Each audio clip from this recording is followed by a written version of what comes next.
আমি আরএসসিটি যতগুলো প্রোগ্রাম করেছি এখানে আমি তার সবগুলোতেই উপস্থিত ছিলাম।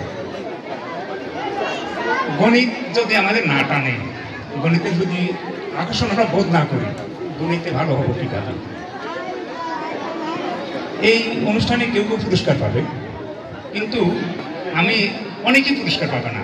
আমি তাদের জন্য বলছি, তুমি আজ শূন্য হাতে যাচ্ছ না, যে এত উপস্থিতি দেখছো, মেধাবীদের দেখছো, এখান থেকে যদি একটি স্বপ্ন তুমি লালন করতে পারো, তো তোমার জন্য বিশাল পাওনা। এই ধরনের অনুষ্ঠানগুলোতে অংশগ্রহণ করবে এবং গণিতের প্রতি টান। গণিত প্রথম একটু কঠিন লাগবে, কিন্তু তুমি যদি নিয়মিত চর্চা করো, গণিত সহজ।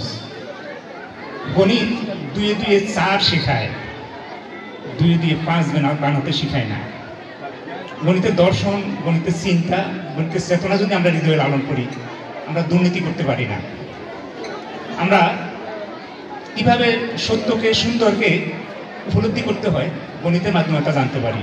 গণিতের সমাধান করতে করতে এক সময় বাস্তব সমস্যার সামনে আসলে ওই গণিতের মতনই মাথা ঠান্ডা রেখে কীভাবে তা ফেস করতে হয় তা আমরা জানতে পারবো। আরএসসিটির উত্তরোত্তর সাফল্য কামনা করি। যারা কোমলমতি আজ যারা এসেছো, তোমাদের সামনে উদাহরণ হিসেবে একজন দেখেছো, উনি বিসিএসে প্রথম হয়ে তোমাদের সামনে বক্তব্য রেখেছেন।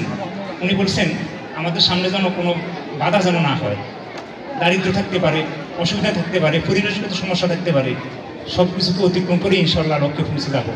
আরএসসিটি থেকে যদি এইটুকু আমরা শিক্ষা নিতে পারি, গণিতের প্রতি যদি একটুও টান অনুভব করতে পারি, তাহলে মনে হয় যেন গোলটা সহজ হয়ে যায়। গতবার যে ফলাফল, তাতে দেখা গেছে গণিতেই বেশি খারাপ করেছে।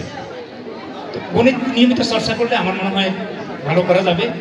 তো তোমরা অনেকে লিওনার্দো দা ভিঞ্চির নাম শুনেছো, তোমরা অনেকে আর্টিস্ট হিসাবে জানো। তোমরা কি জানো উনি একজন গণিতবিদও ছিলেন? যেদিন এরোপ্লেন আবিষ্কার হয় নাই, তারও 300-400 বছর পরে এরোপ্লেন আবিষ্কার হয়েছে, কিন্তু এরোপ্লেন কীভাবে উড়বে সেই স্কেচ উনি এঁকেছেন গণিতের দক্ষতা দিয়ে। আজ আর বক্তব্য বাড়াবো না, অনেকেই অনেক আগে এসেছো।